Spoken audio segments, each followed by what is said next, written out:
A Course in Miracles, Urtext manuscripts, complete 7-volume combined edition, Volume 1, Chapter 30, The New Beginning. A. Introduction.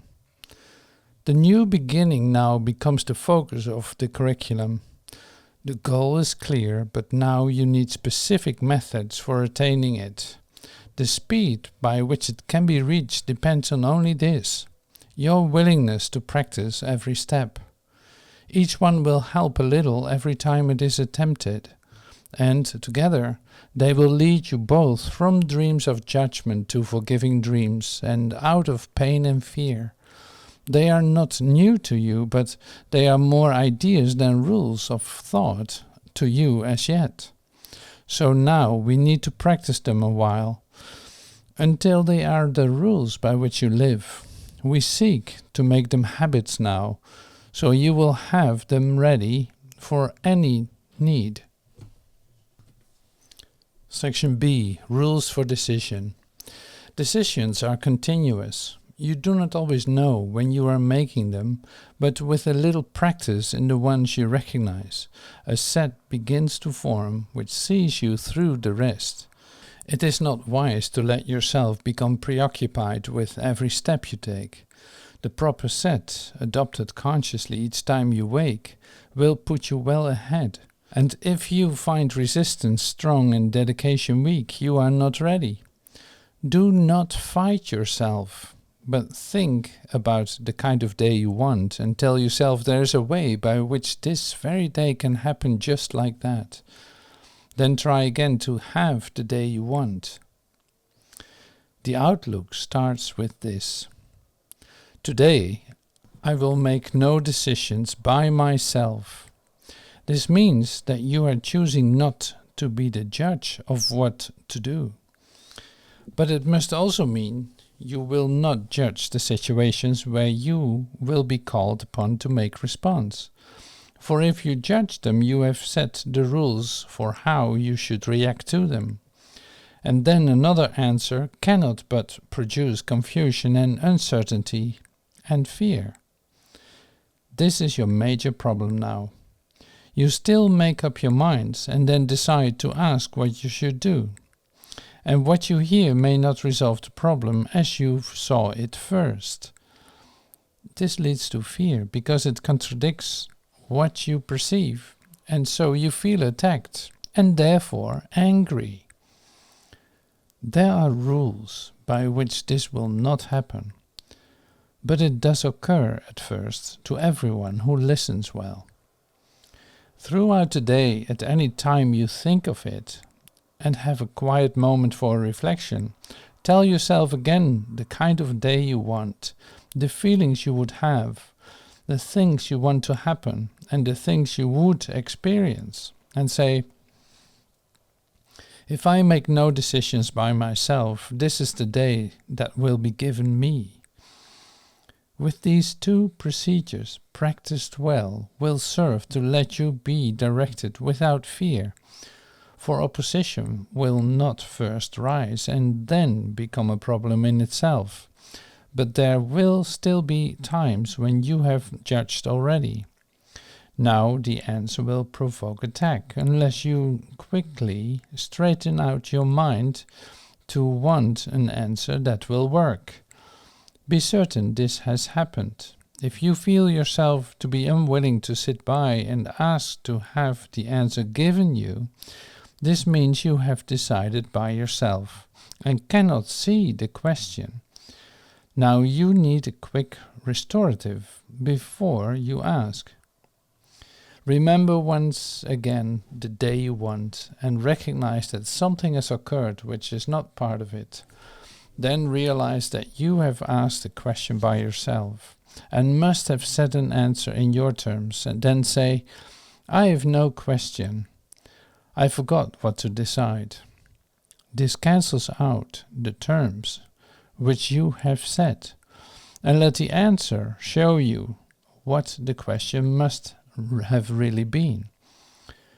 Try to observe this rule without delay, despite your opposition.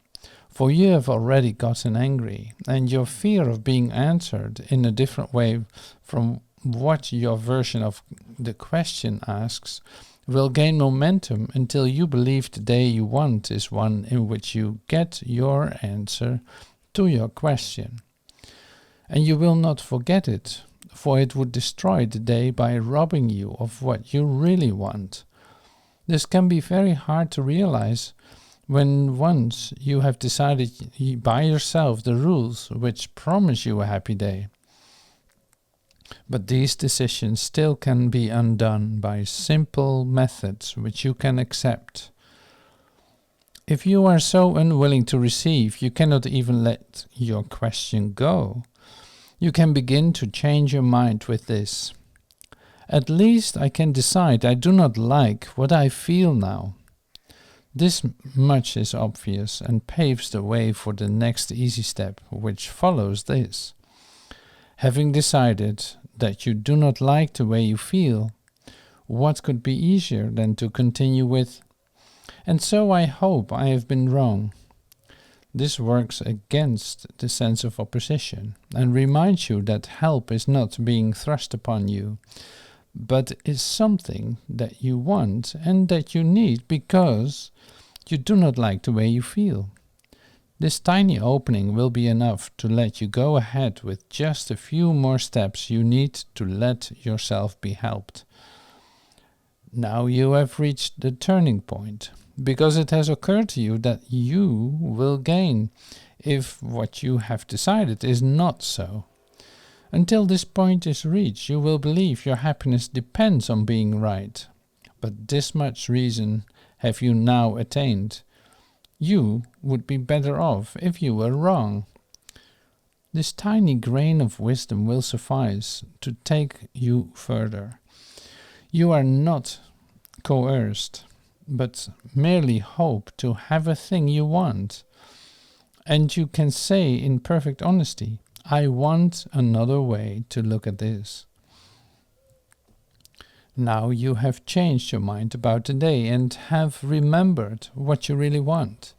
Its purpose has no longer been obscured by the insane belief you want it for the goal of being right when you are wrong. This is the readiness for asking, brought to your awareness, for you cannot be in conflict when you ask for what you want and see that it is this for which you ask. This final step is but acknowledgement of lack of opposition to be helped. It is a statement of an open mind, not certain yet, but willing to be shown. Perhaps there is another way to look at this. What can I lose by asking? Thus are you made ready for the question that makes sense, and so the answer will make sense as well. Nor will you fight against it, for you will see that it is you who will be helped by it. It must be clear that it is easier to have a happy day if you prevent unhappiness from entering at all. But this takes practice in the rules which will protect you from the ravages of fear.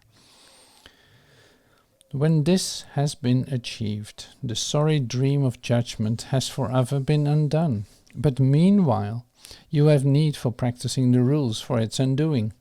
Let us then consider once again the very first of the decisions which are offered here. We said you can begin a happy day, with the determination not to make decisions by yourself. This seems to be a free decision in itself, and yet you cannot make decisions by yourself. The only question is with what you choose to make them.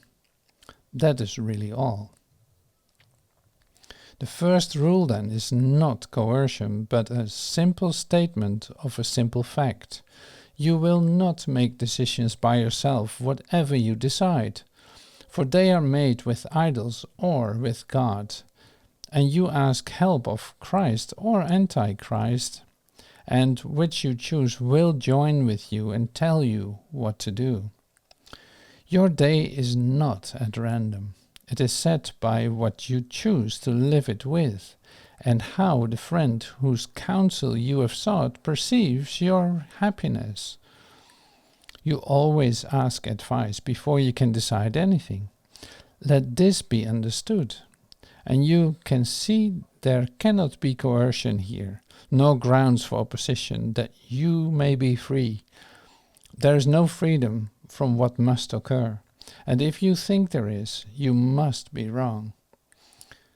The second rule as well is but a fact, for you and your advisor must agree on what you want before it can occur.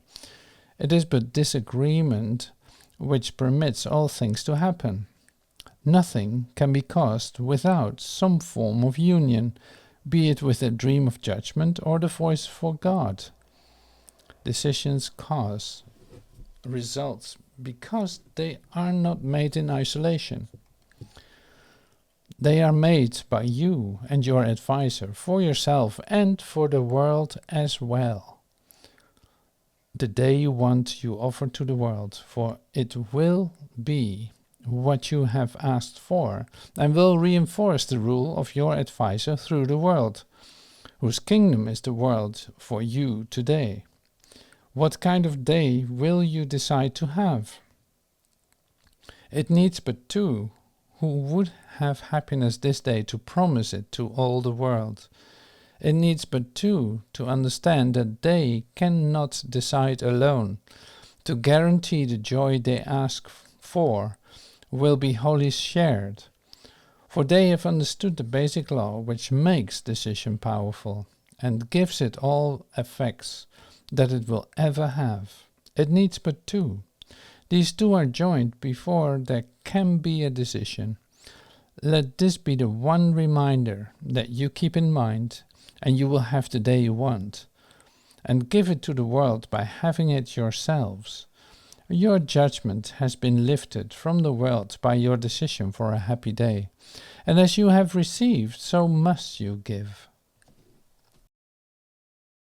Section C. Freedom of will.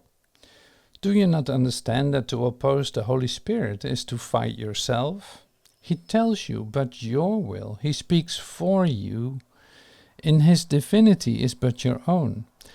And all he knows is but your knowledge, saved for you, that you may do your will through him. God asks you to do your will. He joins with you. He did not set his kingdom up alone. And heaven itself but represents your will, where everything created is for you. No spark of life but was created with your glad consent, as you would have it be, and not one thought that God has ever had but waited for your blessing to be born. God is no enemy to you. He asks no more than that he hear you call him friend. How wonderful it is to do your will, for that is freedom. There is nothing else that ever should be called by freedom's name. Unless you do your will, you are not free. And would God leave his Son without what he has chosen for himself? God but ensured that you would never lose your will. When he gave you his perfect answer, hear it now, that you may be reminded of his love and learn your will. God would not have his Son made prisoner to what he does not want. He joins with you in willing you be free. And to oppose him is to make a choice against yourself and choose that you be bound. Look once again upon your enemy, the one you chose to hate instead of love. For thus was hatred born into the world, and thus the rule of fear established here. Now hear God speak to you through him who is his voice and yours as well, reminding you that it is not your will to hate and be a prisoner to fear, a slave to death, a little creature with a little life. Your will is boundless. It is not your will that it be bound. What lies in you has joined with God himself in all creation's birth. Remember him who has created you, and through your will created everything. Not one created thing but gives you thanks, for it is by your will that it was born. No light of heaven shines except for you, for it was set in heaven by your will. What cause have you for anger in a world which merely waits your blessing to be free? If you be prisoner, then God himself could not be free. For what is done to him whom God so loved is done to God himself. Think not he wills to bind you, who has made you co-creator of the universe along with him. He would but keep your will forever and forever limitless. The world awaits the freedom you will give when you have recognized that you are free. But you will not forgive the world until you have forgiven him who gave your will to you. For it is by your will the world is given freedom, nor can you be free apart from him whose holy will you share. God turns to you to ask the world be saved, for by your own salvation is it healed. And no one walks upon the earth but must depend on your decision, that he learn death has no power over him because he shares your freedom, as he shares your will. It is your will to heal him, and because you have decided with him, he is healed, and now is God forgiven. And now is God forgiven, for you chose to look upon your brother as a friend. Section D. Beyond all idols. Idols are quite specific, but your will is universal, being limitless, and so it has no form, nor is content for its expression in the terms of form. Idols are limits. They are the belief that there are forms which will bring happiness and that by limiting is all attained.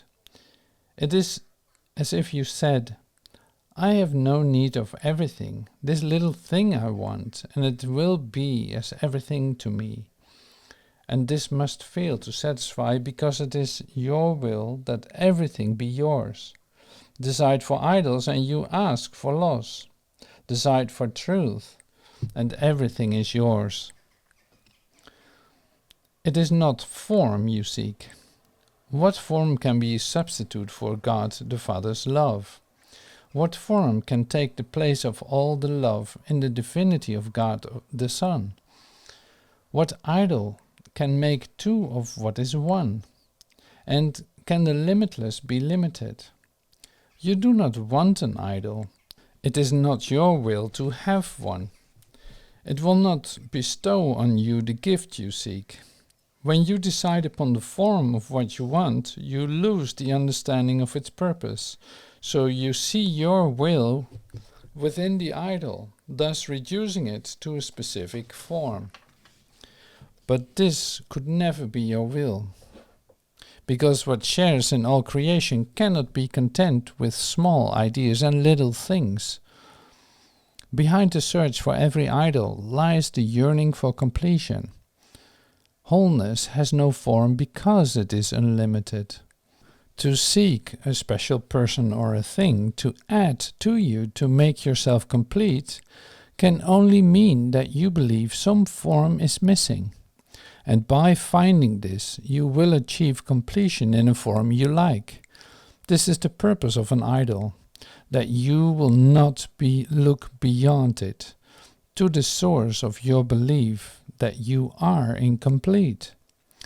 Only if you had sinned could this be so. For sin is the idea you are alone and separated off from what is whole. And thus it would be necessary for the search for wholeness to be made beyond the boundaries of limits on yourself. It never is the idol that you want, but what you think it offers you, you want indeed, and have the right to ask for. Nor could it be possible it be denied. Your will to be complete is but God's will, and this is given you by being His. God knows not form. He cannot answer you in terms which have no meaning.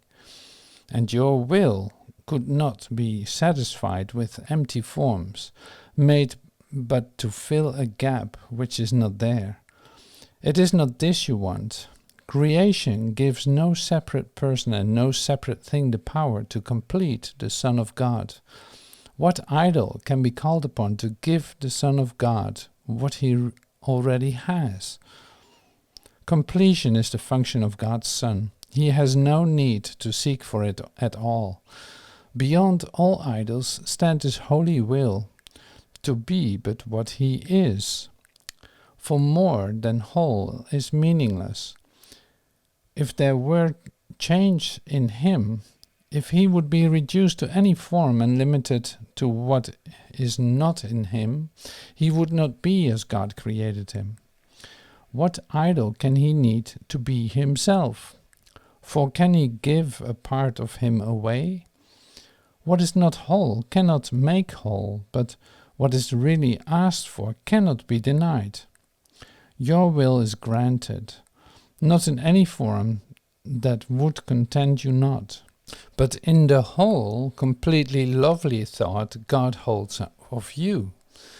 Nothing that God knows not exists, and what he knows exists forever, changelessly. For thoughts endure as long as does the mind that thought of them, and in the mind of God there is no ending, nor a time in which his thoughts were absent, or could suffer change. Thoughts are not born and cannot die. They share the attributes of their Creator, nor have they a separate life apart from him. The thoughts you think are in your mind, as you are in the mind which thought of you. And so there are no separate parts in what exists within God's mind. It is forever one, eternally united and at peace. Thoughts seem to come and go, but all this means is that you are sometimes aware of them and sometimes not. An unremembered thought is born again to you when it returns to your awareness, yet it did not die when you forgot it.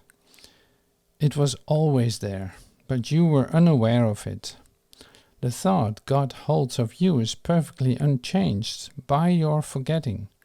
It will always be exactly as it was before the time when you forgot, and will be just the same when you remember. And it is the same within the interval when you forgot. The thoughts of God are far beyond all change and shine forever. They await not birth. They wait for welcome and remembering. The thought God holds of you is like a star, unchangeable in an eternal sky. So high in heaven it is set that those outside of heaven know not it is there. But still and wide and lovely will it shine through all eternity. There was no time it was not there, no instant when its light grew dimmer or less perfect ever was. Who knows the Father knows this light, for he is the eternal sky which holds it safe, forever lifted up and anchored sure. Its perfect purity does not depend on whether it is seen on earth or not. The sky embraces it and softly holds it in perfect place, which is as far from earth as earth from heaven. It is not the distance nor the time which keeps this star invisible to earth, but those who seek for idols cannot know this star is there. Beyond all idols is the thought of God holds of you, completely unaffected by the turmoil and terror of the world. The dreams of birth and death that here are dreamed, the myriad of forms that fear can take, quite undisturbed. The thought God holds of you remains exactly as it always was. Surrounded by a stillness so complete, no sound of battle comes remotely near. It rests in certainty and perfect peace. Here is your one reality kept safe, completely unaware of all the world that worships idols and that knows not God. In perfect sureness of its changelessness and of its rest in its eternal home, the thought God holds of you has never left the mind of its Creator, whom it knows as its Creator knows that it is there. Where could the thought God holds of you exist but where you are? Is your reality a thing apart from you, and in a world which your reality knows nothing of? Outside you, there is no eternal sky, no changeless star, and no reality. The mind of heaven's Son in heaven is, for there the mind of Father and of the Son joined in creation, which can have no end. You have not two realities but one, nor can you be aware of more than one. An idol or the thought of God holds of you is your reality. Forget not then that idols must keep hidden what you are, not from the mind of God, but from your own. The stars shine still, the sky has never changed, but you, the Holy Son of God Himself, are unaware of your reality. Section E. The truth behind illusions. You will attack what does not satisfy, and thus you will not see you made it up. You always fight illusions, for the truth behind them is so lovely and so still in loving gentleness. Were you aware of it, you would forget defensiveness entirely and rush to its embrace. The truth could never be attacked, and this you knew when you made idols. They were made that this might be forgotten. You attack but false ideas and never truthful ones.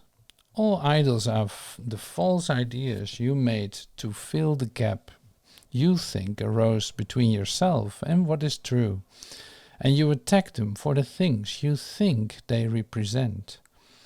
What lies beyond them cannot be attacked. The wearying, dissatisfying gods you made are blown-up children toys. A child is frightened when a wooden head springs up as a closed box is opened suddenly, or when a soft and silent woolly bear begins to squeak as it takes hold of it. The rules he made for boxes and for bears have failed him and have broken his control of what surrounds him, and he is afraid because he thought the rules protected him. Now must he learn the boxes and the bears did not deceive him, broke no rules, nor mean this world is made chaotic and unsafe. He was mistaken. He misunderstood what made him safe, and thought that it had left. The gap that is not there is filled with toys in countless forms, and each one seems to break the rules you set for it. It never was the thing you thought. It must appear to break your rules for safety, since the rules are wrong. But you are not endangered. You can laugh at popping heads and squeaking toys, as does the child who learns they are no threat to him. But while he likes to play with them, he still perceives them as obeying rules he made for his enjoyment. So there still are rules which they can seem to break and frighten him. Yet is he at the mercy of his toys? And can they represent a threat to him? Reality observes the laws of God and not the rules you set. It is His laws which guarantee your safety. All illusions that you believe about yourself obey no laws. They seem to dance a little while according to the rules you set for them, but then they fall and cannot rise again. But they are but toys, my children. Do not grieve for them. Their dancing never brought you joy, but neither were they things to frighten you, nor make you safe if they obeyed your rules. They must be neither cherished nor attacked, but merely looked upon as children toys, without a single meaning of their own. See one in them and you will see them all. See none in them, and they will touch you not. Appearances deceive because they are appearances and not reality. Dwell not on them in any form. They but obscure reality, and they bring fear because they hide the truth. Do not attack what you have made you let you be deceived, for thus you prove that you have been deceived. Attack has power to make illusions real, yet what it makes is nothing. Who could be made fearful by a power that can have no real effects at all? What could it be but an illusion, making things appear like to itself? Look calmly at its toys, and understand that they are idols which but dance to vain desires. Give them not your worship, for they are not there, but this is equally forgotten in attack. So God's Son needs no defense against his dreams. His idols do not threaten him at all. His one mistake is that he thinks them real. What can the power of the illusions do? Appearances can but deceive the mind that wants to be deceived. And you can make a simple choice that will forever place you far beyond deception. You need not concern yourself with how this will be done, for this you cannot understand. But you will understand that mighty changes have been quickly brought about when you decide one very simple thing. You do not want whatever you believe an idol gives. For thus the Son of God declares that he is free of idols, and thus is he free. Salvation is a paradox indeed. What could it be except a happy dream? For you are asked but to forgive all things that no one ever did, to overlook what is not there, and not to look upon the unreal as reality. You are but asked to let your will be done, and seek no longer for the things you do not want. And you are asked to let yourself be free of all the dreams of what you never were, and seek no more to substitute the strength of idle wishes for the will of God. Here does the dream of separation start to fade and disappear, for here the gap that is not there begins to be perceived without the toys of terror that you made. No more than this is asked. Be glad indeed, salvation asks so little, not so much. It asks for nothing in reality, and even in illusions it but asks forgiveness be the substitute for fear. Such is the only rule for happy dreams. The gap is emptied of the toys of fear, and then its unreality is plain. Dreams are for nothing, and the Son of God can have no need of them. They offer him no single thing that he could ever want. He is delivered from illusions by his will, and but restored to what he is. What could God's plan for his salvation be except a means to give him to himself? Section F. The only purpose. The real world is the state of mind in which the only purpose of the world is seen to be forgiveness. Fear is not its goal, and the escape from guilt becomes its aim. The value of forgiveness is perceived and takes the place of idols, which are sought no longer, for their gifts are not held dear. No rules are idly set, and no demands are made of anyone or anything to twist and fit into their dreams of fear. Instead, there is a wish to understand all things created as they really are, and it is recognized that all things must be first forgiven and then understood. Here, it is thought that understanding is acquired by attack. There, it is clear that by attack is understanding lost. The folly of pursuing guilt as goal is fully recognized, and idols are not wanted there, for guilt is recognized as the sole cause of pain in any form. No one is tempted by its vain appeal, for suffering and death have been perceived as things not wanted and not striven for. The possibility of freedom has been grasped and welcomed, and the means by which it can be gained can now be understood. The world becomes a place of hope because its only purpose is to be a place where hope of happiness can be fulfilled. And no one stands outside this hope because the world has been united in the belief the purpose of the world is one, which all must share, if hope be more than just a dream. Yet not is heaven quite remembered, for the purpose of forgiveness still remains. Yet everyone is certain he will go beyond forgiveness, and he but remains until it is made perfect in himself. He has no wish for anything but this, and fear is dropped away, because he is united in his purpose with himself. There's a hope of happiness in him so sure and constant he can barely stay, and wait a little longer with his feet still touching earth. Yet is he glad to wait till every hand is joined and every heart made ready to arise and go with him. For thus is he made ready for the step in which all forgiveness left behind. The final step is God's, because it is but God who could create a perfect Son and share his fatherhood with him. No one outside of heaven knows how this can be. For understanding this is heaven itself. Even the real world has a purpose still beneath creation and eternity. But fear is gone, because its purpose is forgiveness, not idolatry.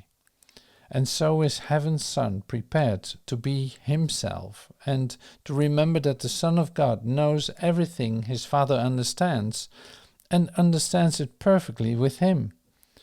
The real world still fails short of this, for this is God's own purpose, only his and yet completely shared and perfectly fulfilled.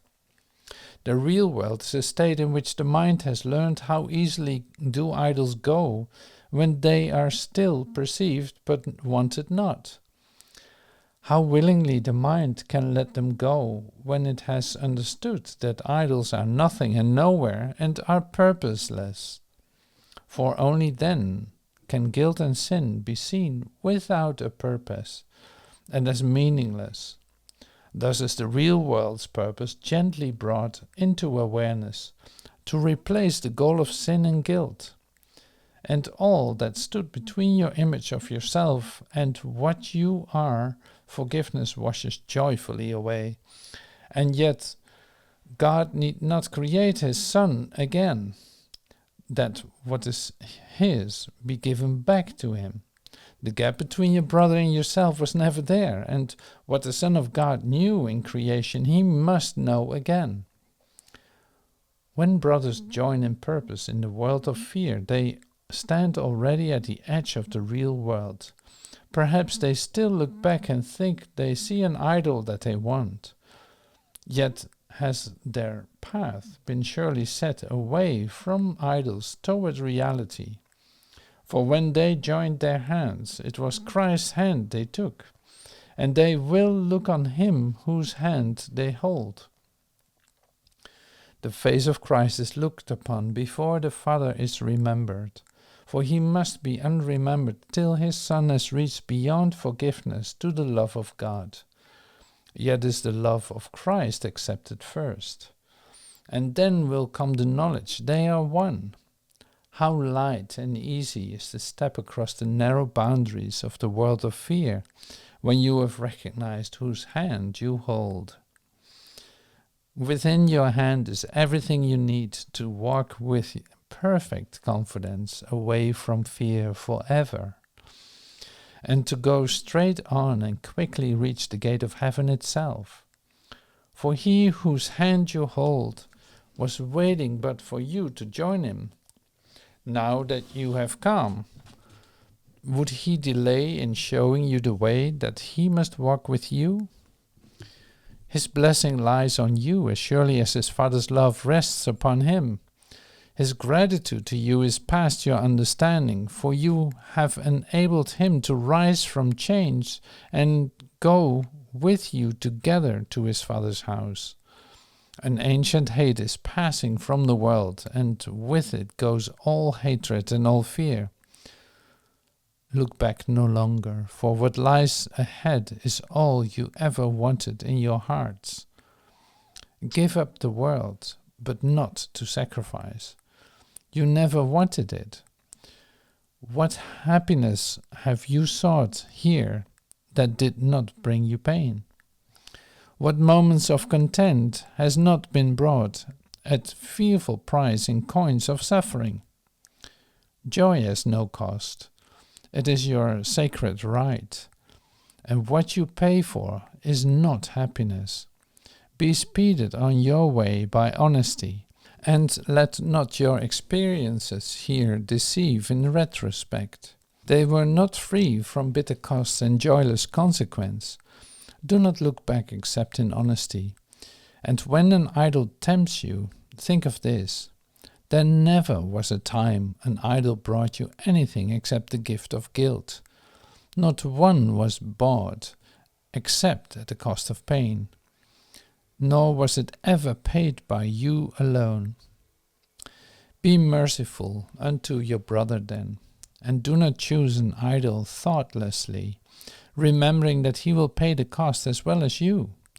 For he will be delayed when you look back, and you will not perceive whose hand you hold. Look forward then, and walk in confidence, with happy hearts that beat in hope and do not pound in fear. The will of God forever lies in those whose hands are joined. Until they joined, they thought he was their enemy. But when they joined and shared a purpose, they were free to learn their will is one, and thus the will of God must reach to their awareness. Nor can they forget for long that it must be but their own. Section G. The justification for forgiveness. Anger is never justified. Attack has no foundation. It is here escape from fear begins and will be made complete. Here is the real world given in exchange for dreams of terror. For it is on this forgiveness rests, and it is but natural. You are not asked to offer pardon where attack is due and would be justified. For this would mean that you forgive a sin by overlooking what it really is. This is not pardon. For it would assume that by responding in a way which is not justified, you will become the answer to attack which has been made.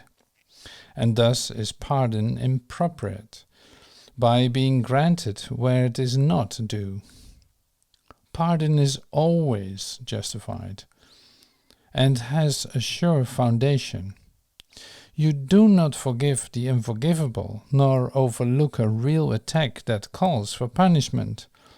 Salvation does not lie in being asked to make unnatural responses, which are inappropriate to what is real.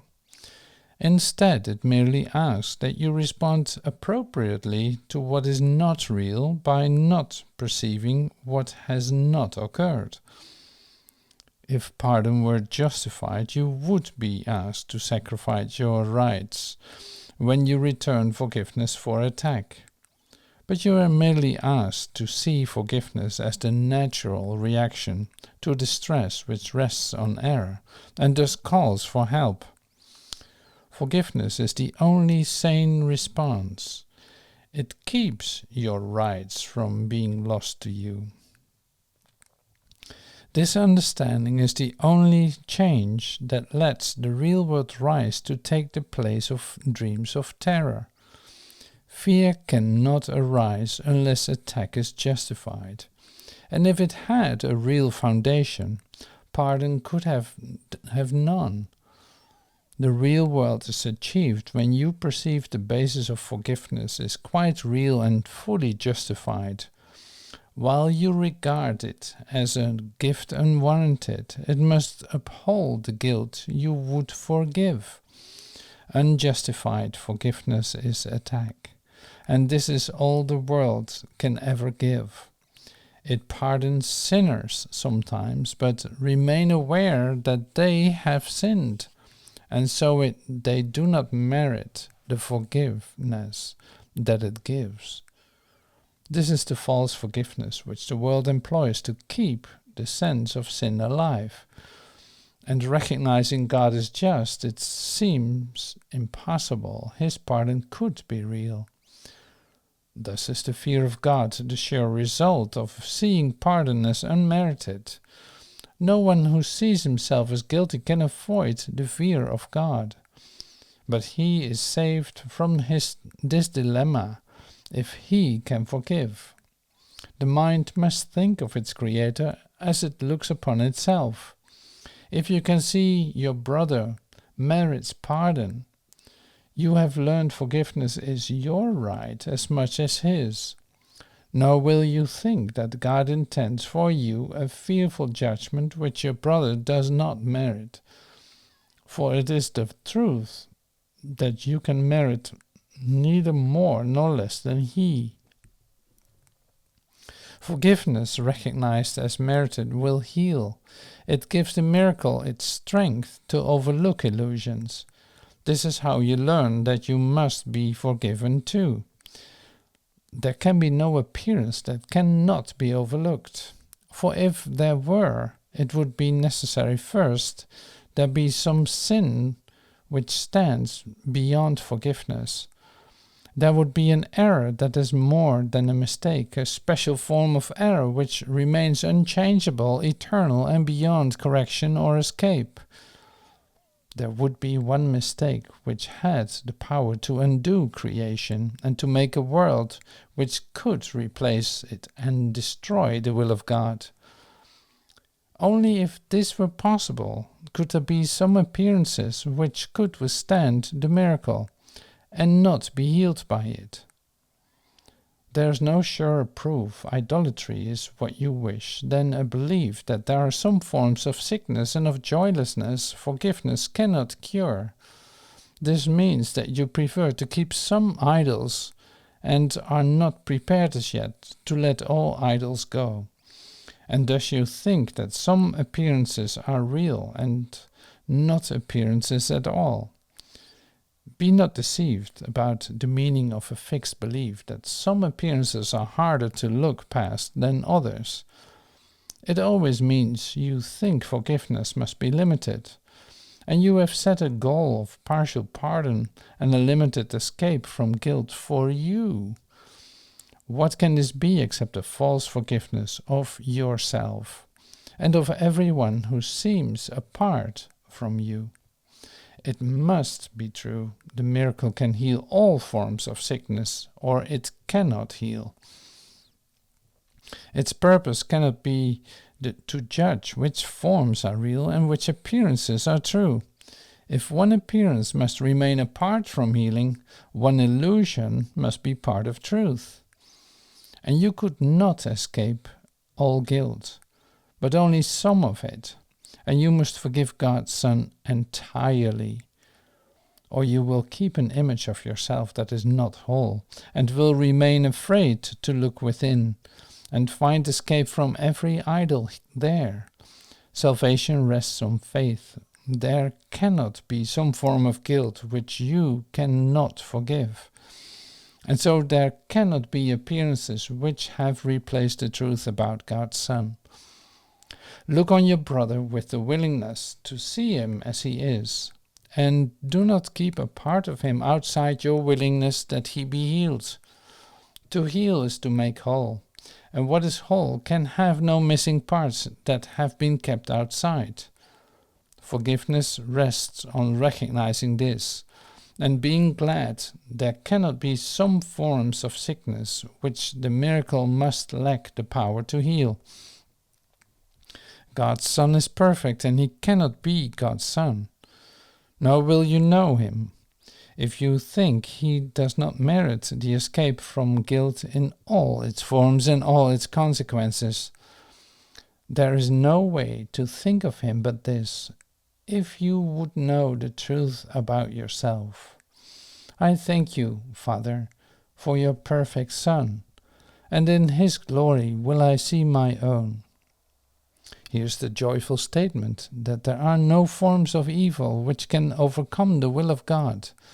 The glad acknowledgement that guilt has not succeeded by your wish to make illusions real. And what is this except a simple statement of the truth? Look on your brother with this hope in you, and you will understand he could not make an error that could change the truth in him. It is not difficult to overlook mistakes that have been given no effects. But what you see as having power to make an idol of the Son of God, you will not pardon. For he has become to you a graven image and a sign of death. Is this your Savior? Is his Father wrong about his Son? Or have you been deceived in him who has been given you to heal for your salvation and deliverance? Section H. The New Interpretation. Would God have left the meaning of the world to your interpretation? If he had, it has no meaning. For it cannot be that meaning changes constantly and yet is true. The Holy Spirit looks upon the world as one with one purpose, changelessly established, and no situation can affect its aim, but must be in accord with it. For only if its aim could change with every situation could each one be open to interpretation, which is different every time you think of it. You add an element into the script you write for every minute in the day, and all that happens now means something else. You take away another element and every meaning shifts accordingly. What do your scripts reflect except your plans for what the day should be? And thus you judge disaster and success, advance, retreat, and gain and loss. These judgments are all made according to the roles the script assigns.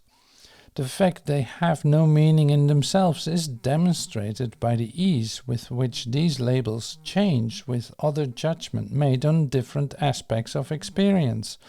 And then, in looking back, you think you see another meaning in what went before. What have you really done except to show there was no meaning there?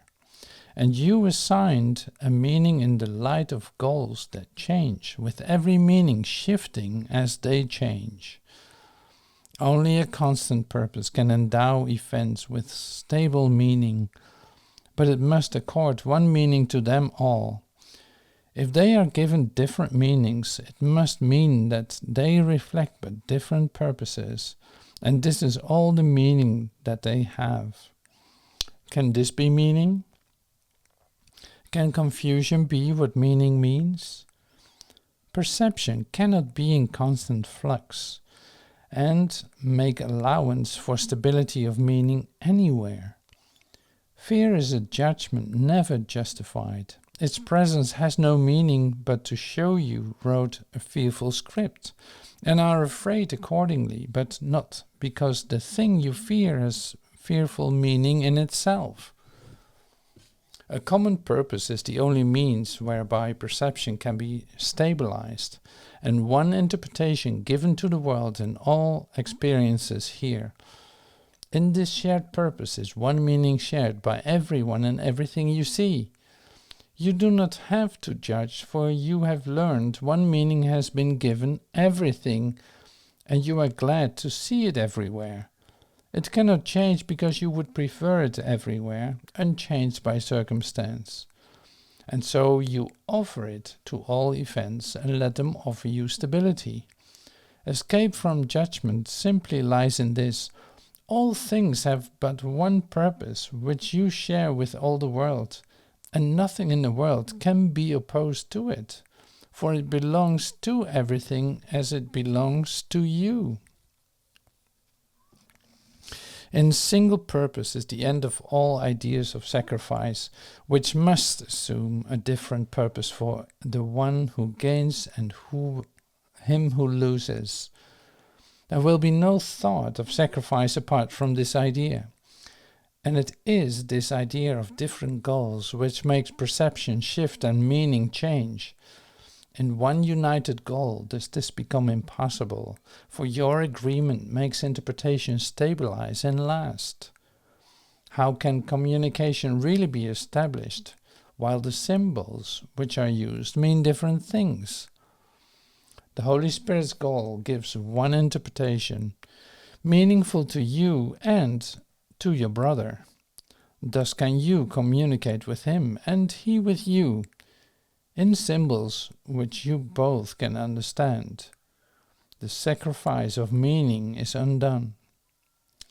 All sacrifice entails the loss of your ability to see relationships among effects, and looked at separately, they have no meaning, for there is no light by which they can be seen and understood.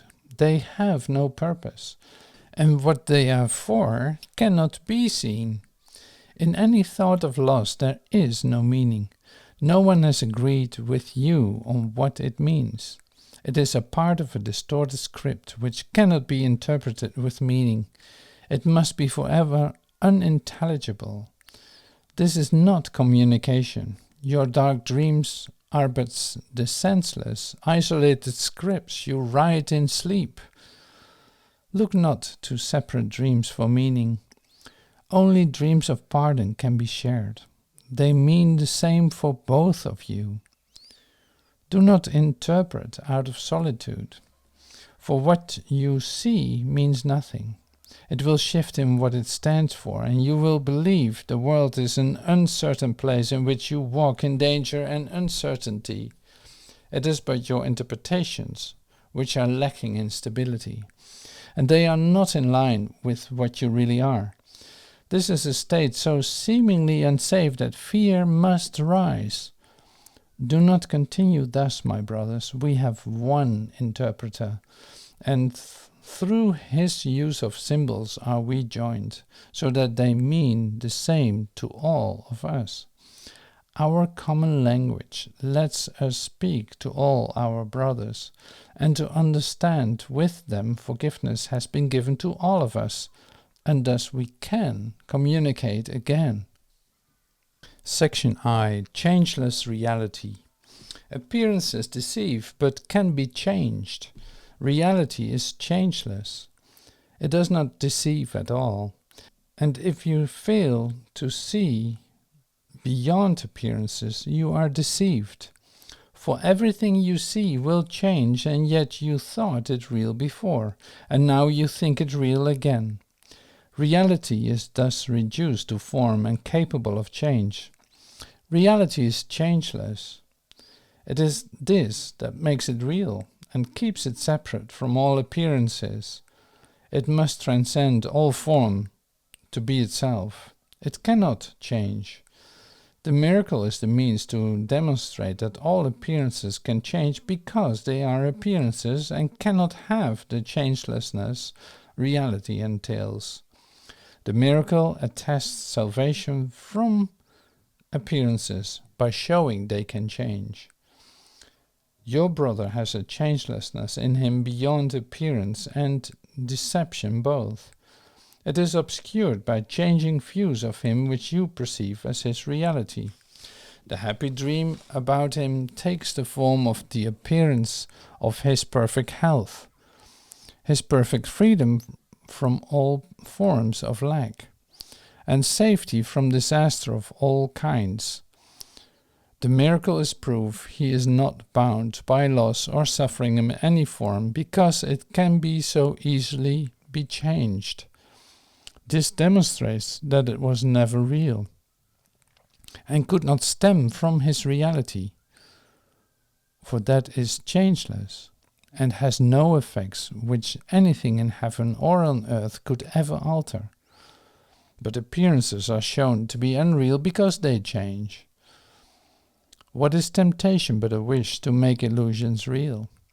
It does not seem to be the wish that no reality be so, but it is an assertion that some forms of idols have a powerful appeal which makes them harder to resist than those you would not want to have reality. Temptation, then, is nothing more than this: a prayer. The miracle touch not some dreams, but keep their unreality obscure and give to them reality instead. And heaven gives no answer to the prayer, nor can the miracle be given you to heal appearances you do not like. You have established limits. What you ask is given you, but not of God, who knows no limits. You have limited yourself. Reality is changeless. Miracles but show what you have interposed between reality and your awareness is unreal and does not interfere at all. The cost of the belief there must be some appearances beyond the hope of change is that a miracle cannot come forth from you consistently. For you have asked it be withheld from power to heal all dreams.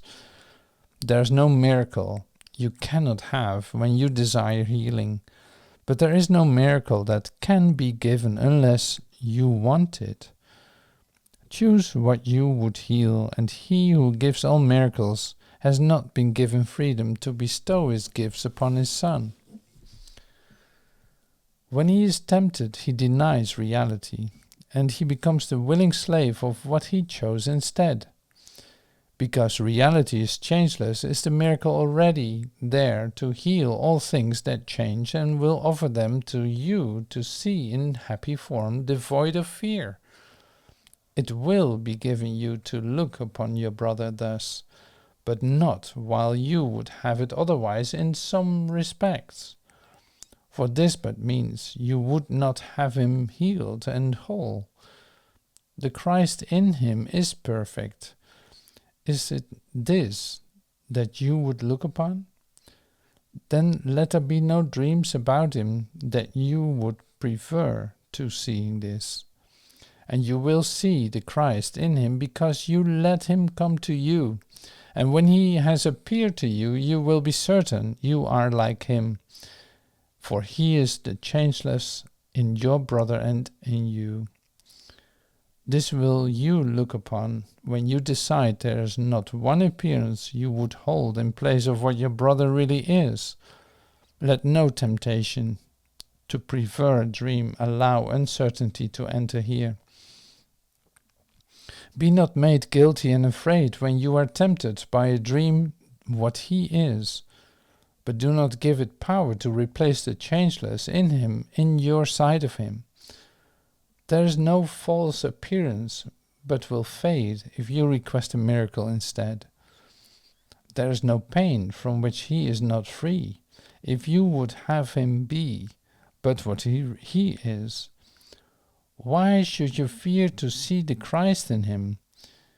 You but behold yourself in what you see.